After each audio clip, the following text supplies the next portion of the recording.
أعوذ بالله من الشيطان الرجيم. بسم الله الرحمن الرحيم. السلام عليكم ورحمة الله تعالى وبركاته.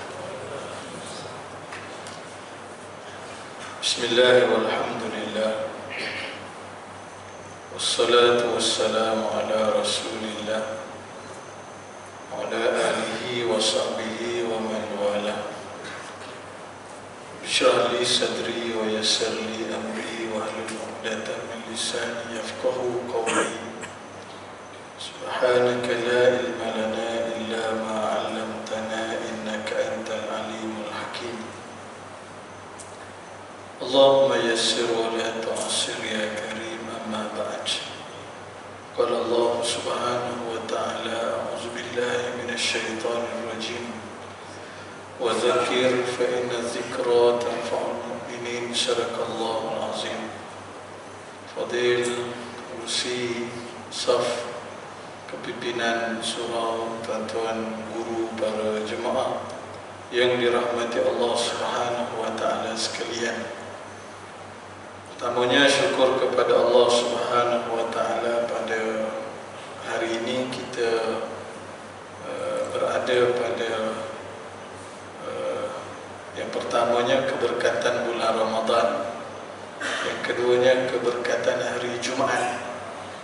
Keberkatan Ramadan, keberkatan Jumaat, yang mudah-mudahan tentunya kita mengharapkan segala amalan yang kita lakukan mudah-mudahan diterima oleh Allah Subhanahu wa taala.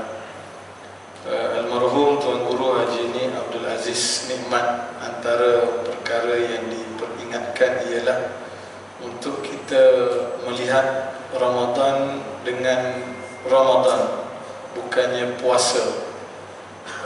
Sebahagian daripada kita boleh jadi kita sebut selamat menyambut bulan puasa, kan? Dia tidak salah, cumanya bila kita sebut Ramadan dia lagi luas.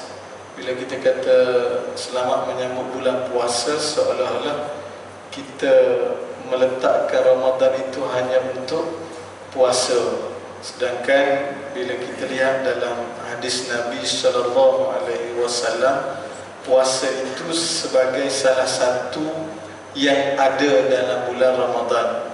Di sana ada lagi ibadat-ibadat yang lain yang dituntut. Lepas tu kalau kita lihat dari sudut istilah-istilah Arab, disebut dengan Ramadan, marhaban ya Ramadan, ahlan wa sahlan ya Ramadan, Ramadan karim. Makna kita mengistilahkan dengan Ramadan.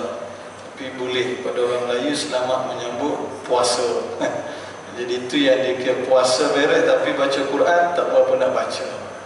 Bab-bab lain pun tak ada keterujaan. Sebab apa? Sebab kita melihat Ramadan itu dengan gambaran puasa, tidak melihat pada sudut yang lain. Dan yang penting, para jemaah yang dirahmati Allah Subhanahu wa taala sekalian, kita menzahirkan syukur kepada Allah Subhanahu wa taala atas peluang yang Allah Subhanahu wa taala berikan untuk kita berada dalam bulan Ramadan, antara bulan yang kita doakan untuk kita diberikan peluang berada di bulannya. Kita diajar sebaik habis Ramadan umpamanya, kita telah minta kepada Allah, Allahumma a'id alaina Ramadan awaman adidah. Kita telah minta, ya Allah, berilah kami kesempatan untuk Ramadan yang akan datang. Makna kita diajar habis Ramadan minta Ramadan yang akan datang. Kemudian ada juga ulama sebut, sebahagian daripada ulama yang mula berdoa minta direzekikan bertemu dengan Ramadan seawal 6 bulan sebelum masuk Ramadan. Bahkan yang biasa kita dengar, kita juga baca, 2 bulan sebelum Ramadan kita akan baca doa, Allahumma barik lana fi Rajab wa Sya'ban wa ballighna Ramadan. Ya Allah, berkatilah kami pada bulan Rajab berkatilah kami pada bulan Syaban dan sampaikanlah kami kepada bulan Ramadan. Maknanya nak sampai kepada Ramadan tu kita dah mula baca doa daripada bulan Rejab lagi. Ya, daripada bulan Rejab kita dah minta dengan Allah supaya diberi kesempatan. Masuk Syaban kita minta lagi dengan Allah, maka alhamdulillah Allah telah beri kepada kita kesempatan berada di bulan Ramadan yang perlu kita sambut dengan penuh rasa gembira, rasa seronok, dilihat kepada ganjaran yang dijanjikan oleh Allah Subhanahu wa taala. Walaupun kita lihat semacam tak ada jauh bezanya, melainkan di bulan Ramadan tak boleh makan, tak boleh minum. Bulan yang lain boleh makan, boleh minum, nampak semacam itu sahaja bezanya. Tetapi bila dilihat dari sudut ganjaran yang dijanjikan oleh Allah Subhanahu wa taala, ternyata memang selayaknya untuk kita bergembira dengan kedatangan Ramadan. Contoh kita lihat ada ahli-ahli jemaah kita, termasuk tuan-tuan juga, sebelum meluangkan sedikit masa dengan tazkirah, kita tunaikan solat sunat tahiyat masjid sebagai contoh, ataupun tadinya kita sembahyang sunat duha. Walaupun namanya sunat duha 2 rakaat, tapi pahala dia bukan macam 2 rakaat. Pahala dia seperti pahala amalan wajib. Dan kejap lagi kita solat Jumaat, bukan seperti sekali Jumaat, seperti 70 kali kita tunaikan solat Jumaat. Itu yang dikatakan beza Ramadan dengan bulan-bulan yang lain. Maknanya dari sudut ganjaran yang dijanjikan oleh Allah Subhanahu wa taala, yang dijanjikan oleh Nabi sallallahu alaihi wasallam, maka selayaknya kita bergembira dengan keberadaan kita pada bulan Ramadan. Ada setengah yang nakal-nakal sikit dah mula kira 29 hari lagi nak raya. Dia dah mula kira dah. Dia dah buat countdown, baru je masuk Ramadan dah kira nak raya dah. Laju sangat nak raya. Jangan sampai nak berhari raya itu menenggelamkan Ramadan yang kita memasuki hari yang kedua pada hari ini. Baik, tuan-tuan para jemaah yang dirahmati Allah Subhanahu wa taala sekalian, antara yang diajar oleh Nabi sallallahu alaihi wasallam suatu doa, ada sebut dia bukan daripada Nabi tapi amalan salafus soleh. Doa kita kadang ada di kalangan kita ini, Allah beri untuk berada di bulan Ramadan, tetapi Allah datangkan musibah yang kita boleh jadi tidak dapat benar-benar memanfaatkan Ramadan. Kadang ada yang masuk je Ramadan, tiba-tiba check in hospital. Check in hospital, mungkin adalah sakit ke apa yang menyebabkan sepatutnya kita boleh luangkan masa untuk beriktikaf di masjid, tetapi terpaksa duduk di hospital.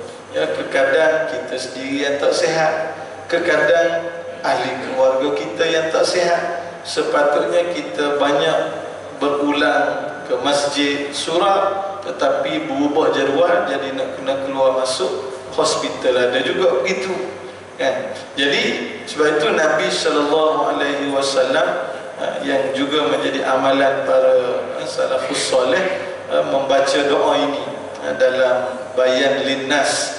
Pejabat mufti wilayah juga ada sebut tentang doa ini.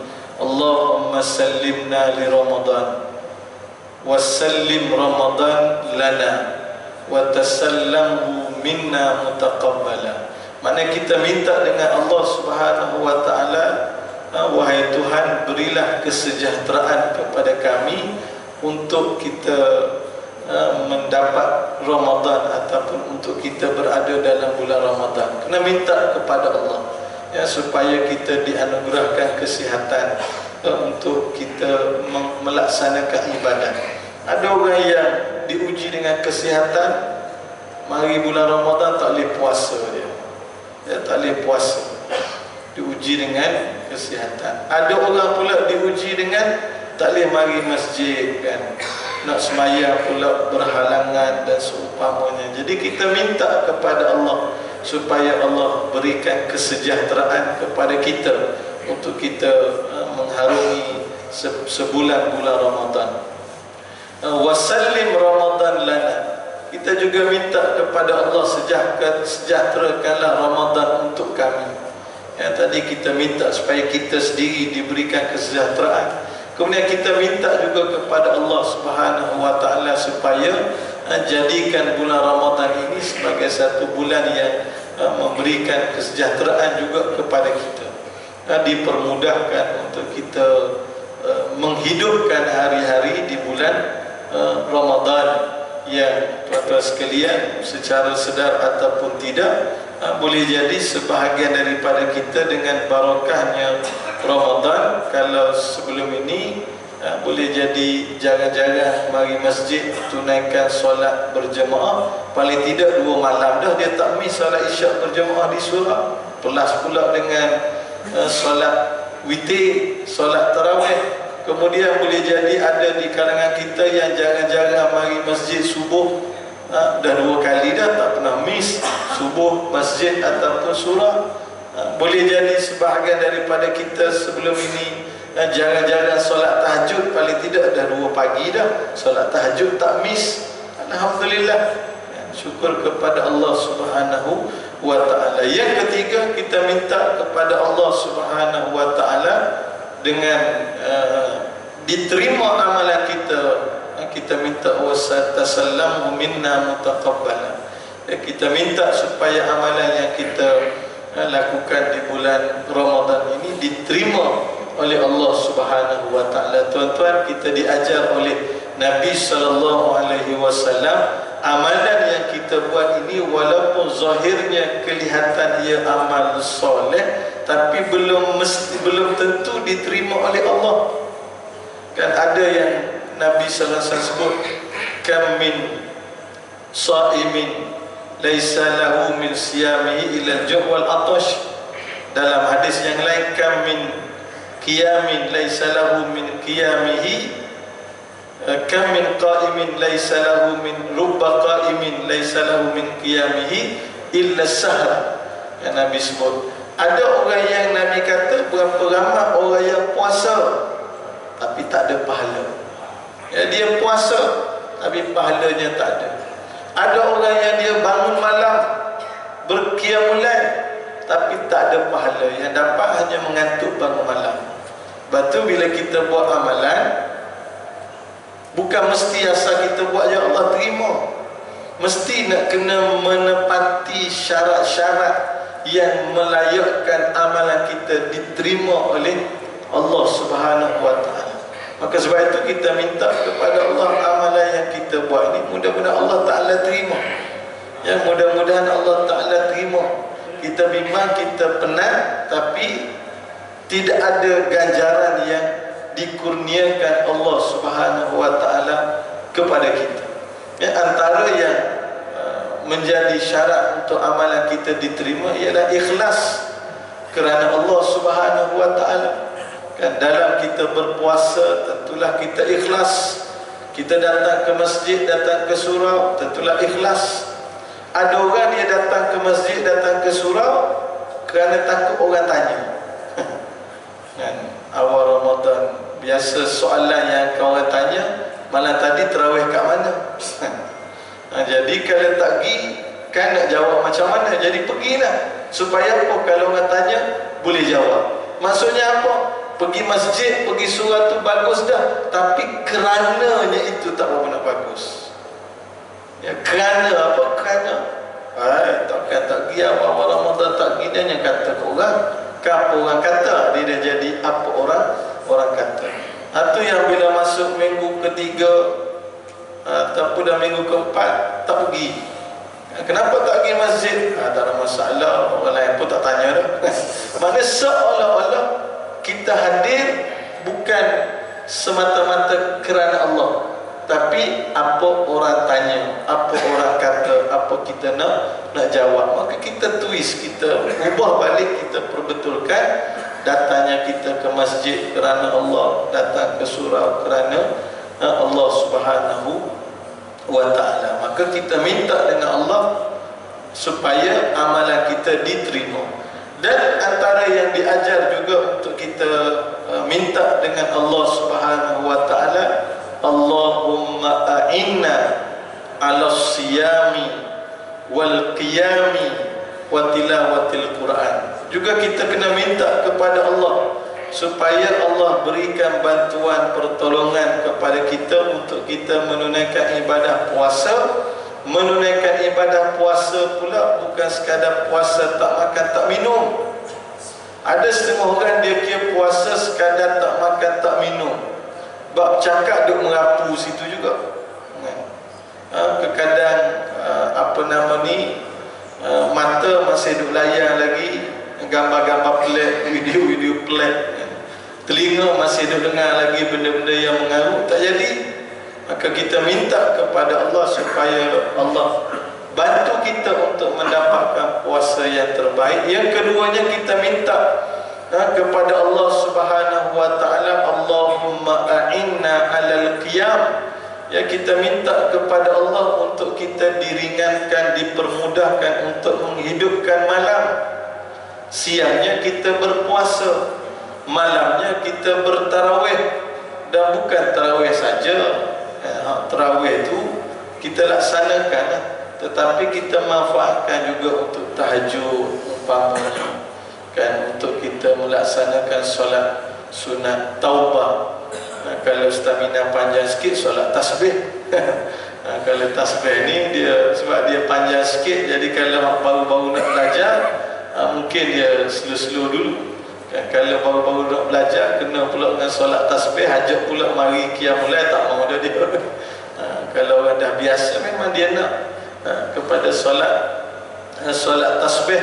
Maka kita minta kepada Allah supaya Allah berikan taufik hidayah untuk kita boleh menghidupkan malam. Bukan sekadar dengan tarawih, tetapi segala apa yang bersifat ibadat kita pada Allah Subhanahu wa ta'ala, khususnya ibadat pada waktu malam. Setengah daripada kita juga mereka bila kadang kita tak nafi, ada setengah kita ada keterbatasan, ada setengah orang yang masih kerja, ada setengah orang boleh jadi ada kekangan-kekangan tertentu, maka tidak sempat untuk datang ke masjid ataupun surau untuk tunaikan solat sunat tarawih. Lalu apa yang dia buat? Dia kata tarawih dalam malam tu. Walahal tarawih ni tidak mesti di masjid, tidak mesti di surau. PKP yang lepas telah mengajar kita boleh tarawih kat rumah.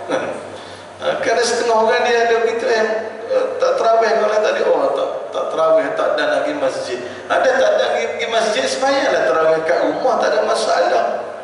Tak ada sembahyang pukul 9, 9.30, sembahyang pukul 12 pun tak ada masalah. Kan? Islam ni mudah, jangan buat tarawih lepas subuh sudah. Maknanya dah kita sibuk sangat, boleh jadi ada urusan apa semua pukul 9 malam, selepas isyak tak ada, pukul 10 malam tak ada nak mari masjid, tak ada nak mari surau. Kita ada kelapangan pukul 12 malam, semayanglah pukul 12 malam, semayang tarawih. Dia kadang semayang seorang-seorang ni ada kelebihan juga, boleh baca surah paling pendek. Benda orang kata yang penting kita buatlah sekurang-kurangnya 4 salam. Baca apa dia? Qul huwallah, kan? Inna a'tayna, iza jaa, paling pendek, kan? Kalau hak yang jenis rajin sikit, dia baca panjang, tak ada masalah. Tak ada masalah. Yang penting saya nak sebutkan ialah jangan kita jadikan alasan untuk tidak menghidupkan malam Ramadan apabila kita berhalangan untuk datang masjid, datang surau. Kalau tiap-tiap malam berhalangan pun pelik juga. Kecuali kalau orang memang dia kerja shift malam, itu tak boleh nak kata apalah. Tapi kalau orang yang tak ada keterbatasan kerja dan sebagainya, duk main sibuk semua je bab malam, tak boleh mari masjid, itu masalah dia, time management dia panggil, kan? Maknanya dia tak meletakkan keutamaan untuk ke masjid ke ke surau. Jadi kita minta kepada Allah, Allahumma a'inna 'alal qiyam. Ya Allah, bantulah kami untuk qiyam, menghidupkan malam. Jadi tarawih dipackage sekali dengan tarawih solat witir. Kan ada setengah orang dia ambil tarawih je, witir dia tak buat.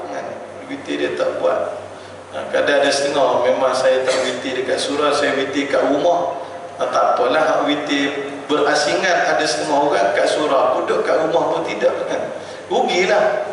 Di saat kita boleh menghidupkan dengan tarawih, dengan witir, termasuk juga untuk kita menunaikan tahajud.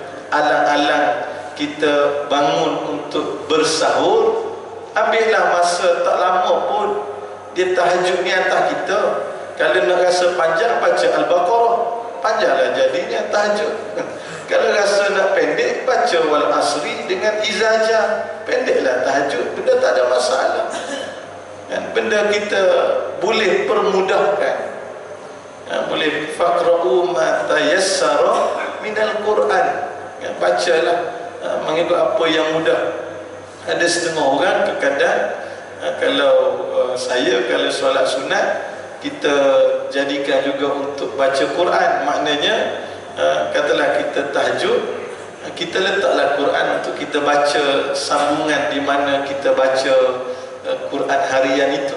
Kan ada setengah orang dia kalau tengok dia rasa feel tu tak berapa nak mari khusyuk, dia tak nak tengok, terpulang. Yang penting ialah alang-alang bangun sahur tu kita jangan terlepas untuk tunaikan solat tahajud. Tetapi kunci dia ialah tetap kita kena minta kepada Allah supaya Allah permudahkan. Allahumma a'inna 'alal qiyam, supaya Allah berikan kita keringanan, kemudahan untuk kita menghidupkan malam. Dia Islam ni mudah. Kadang yang susah tu sebab kita yang menyusahkan.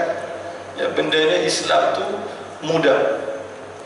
Sama juga kita kata macam tahajud tadilah. Kadang ada setengah orang bila dia nak tahajud, dia dah nampak pukul 3 pagi. Memang susah kan, pukul 3 pagi tu tengah kemuncak mengantuk lagi kan. Why not kita bangun lah ni, alhamdulillah subuh agak lewat. Subuh agak lewat 6-9 minit rasanya. Dia punya imsak 5.59. Surau kat rumah saya pagi tadi dia tersilap. Imsak tu dia pergi azan.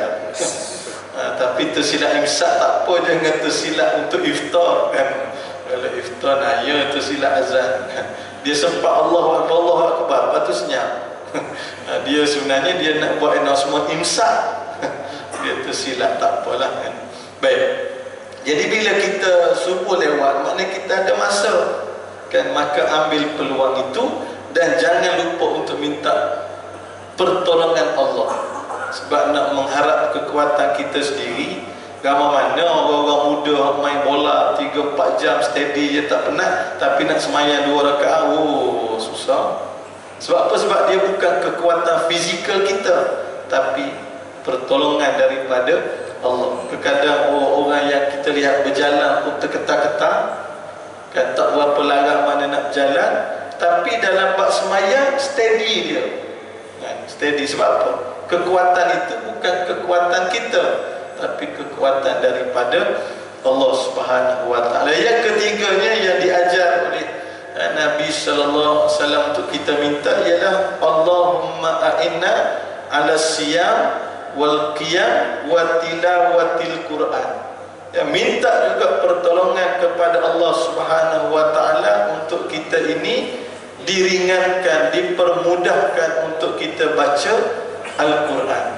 Ya, letak target masing-masing. Sebab bulan Ramadan, bulan Al-Quran. Syahrul Ramadan alladzi unzila fihi Al-Quran. Bulan Ramadan, bulan yang diturunkan akan Al-Quran. Ada setengah orang dia puasa tak ada masalah, tapi Quran dia tak baca. Sebab dia tak benar-benar menghayati yang Ramadan ini bulan Al-Quran.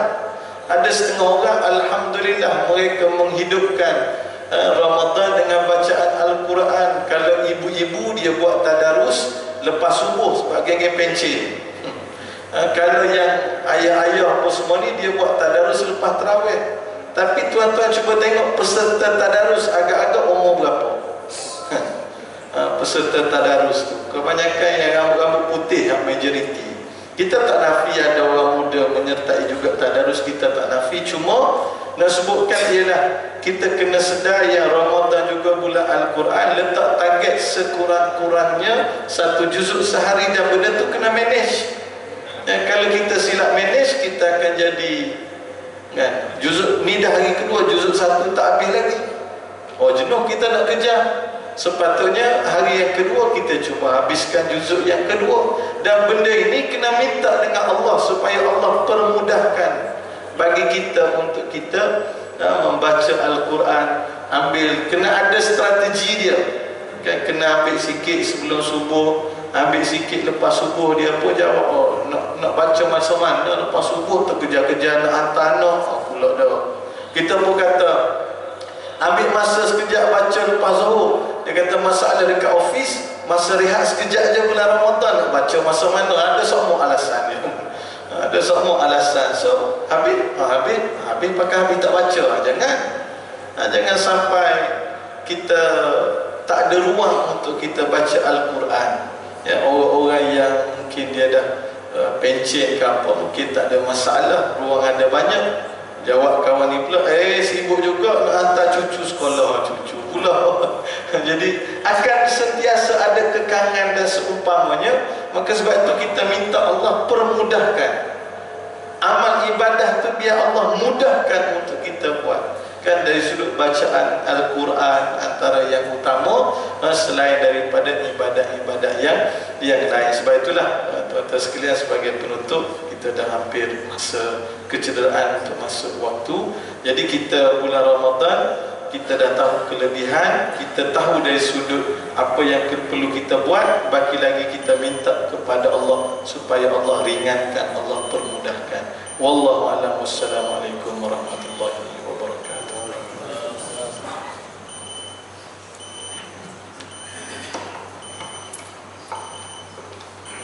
Waalaikumsalam.